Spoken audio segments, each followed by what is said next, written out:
మహిళా reservation delimitation బిల్లులపై సాయంత్రం voting కూడా నిర్వహించబోతున్నారు. ఇటు ప్రతిపక్షాలు కూడా పూర్తిగా ఈ బిల్లుకు వ్యతిరేకమైతే అంటే దాంట్లో కొన్ని మార్పులు చేయాలి, కొద్దిగా అంటే అందరికీ సమానంగానైతే లేవు అనేది తర్వాత 2011 అప్పటి జనాభా లెక్కల ప్రకారం చేస్తూ ఉన్నారు. అది సరైనది కాదు అంటూ కూడా చెప్తున్నటువంటి పరిస్థితులు. ఒకసారి దీనికి సంబంధించి చూస్తే కనుక ఎవరెవరికి ఎంతెంత శాతం పెరిగే అవకాశాలు ఉన్నాయో చూస్తే కనుక ఆంధ్రప్రదేశ్లో 25 నుంచి 38కి, ఇటు తెలంగాణలో 17 నుంచి 26 వరకు లోక్సభ స్థానాలు పెరిగే అవకాశాలు ఉన్నాయి. ఇటు తమిళనాడు 39 నుంచి 59, కర్ణాటకలో 28 నుంచి 42 స్థానాలు పెరుగుతున్నాయి. ఇక అదేవిధంగా ఇటు చూస్తే అన్ని రాష్ట్రాలకు 50% సీట్లు పెంచుతున్నామంటూ హోంమంత్రి అమిత్ షా గారు కూడా నిన్న చెప్పడం జరిగింది. అదేవిధంగా దక్షిణాది రాష్ట్రాలకు 50% మించి పెరుగుతున్నాయంటూ కూడా మాట్లాడారు.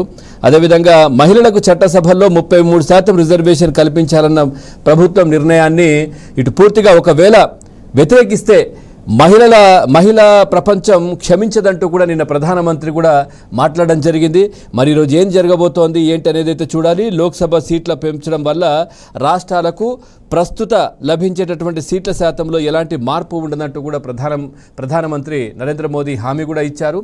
కానీ దీనికి సంబంధించి కూడా పూర్తిగా ఒక వైపు అంటే మనం చూస్తే ఇటు ప్రతిపక్షాలు ఏం చెప్తున్నాయి అనేది ఒకసారి చూస్తే కనుక ప్రజాస్వామ్యంపై కేంద్రం ప్రత్యక్ష దాడి చేస్తోందని వాళ్ళు చెప్పేది. సో ఇటు ప్రభుత్వం అంటే అధికారంలో ఉన్నటువంటి బీజేపీ ఎన్డీఏ కూటమి నేతలందరూ కూడా మాట్లాడేది దీనివల్ల ఎట్లాంటి నష్టం ఉండదని. కానీ ఇటు ప్రతిపక్షాల పార్టీలు ఎన్డీ కూటమి నేతలందరూ కూడా చెప్తున్నది ఏంటంటే ఇప్పటిదాకా ఈసీ, న్యాయ వ్యవస్థ, మీడియాను అణచివేస్తూ పరోక్ష దాడి కూడా చేశారు. ఇక 3 సభ్యుల కమిషన్ రాష్ట్రాల తలరాతను నిర్ణయిస్తుందా, ఇట్లా వాళ్ళు కూడా చాలా మాట్లాడారు. దీనికి సంబంధించి దేశంలో మహిళా హక్కుల అంశాన్ని తీసుకొచ్చి అమలు చేసింది కాంగ్రెసే అని వాళ్ళు చెప్పడం. సో ఏం జరగబోతోంది ఈరోజు సాయంత్రం ఓటింగ్ కూడా ఉన్న నేపథ్యంలో ఒక కీలక పరిణామం. ఈ అంశాలకు సంబంధించి మనం చర్చలోకి వెళ్దాం. చర్చలో పాల్గొంటున్నారు Telangana Congress leader, AICC coordinator Numan గారు.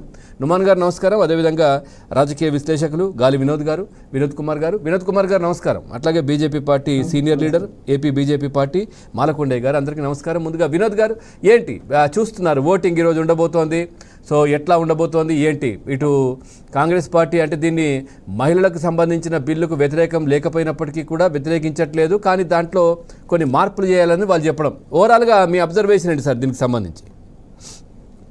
అంటే ఇప్పటి వరకు 25 సంవత్సరాలు కాంగ్రెస్,